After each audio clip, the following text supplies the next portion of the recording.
નમસ્કાર દર્શક મિત્રો, આપ જોઈ રહ્યા છો છોટાઉદેપુર ટાઈમ્સ। છોટાઉદેપુરમાં કોન્ટ્રાક્ટરની લાપરવાહી અને તંત્રના પાપે આજે એક જનિતાએ બાળકને રસ્તામાં જન્મ આપ્યો। છોટાઉદેપુર જિલ્લામાં પ્રસૂતા મહિલાને નસીબમાં ન થયો પાકો રસ્તો। નસવાડી તાલુકાના કુપ્પા ગામની મહિલાને પ્રસૂતાની પીડા ઉપડતા 108 સુધી પહોંચે તે પહેલા જ બાળકને જન્મ આપ્યો। તંત્રની ઘોર બેદરકારીના કારણે કુપ્પા ગામની શાળાને જોડતો રસ્તો એજન્સીએ 1 વર્ષથી અધૂરો છોડી દીધો છે। જો આ રસ્તો પાકો હોત તો 108 પહોંચી હોત। બાળકનો જન્મ જીવના જોખમે રસ્તામાં ન થયો હોત। કોન્ટ્રાક્ટરની લાપરવાહી અને તંત્રના પાપે આજે એક જનિતાએ બાળકને રસ્તામાં જન્મ આપ્યો છે।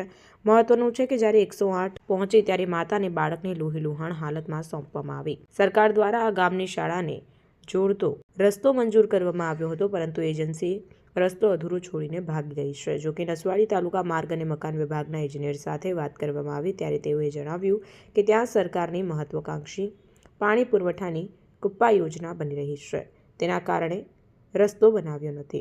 10 તારીખ પછી કામ ચાલુ કરી દેવામાં આવશે।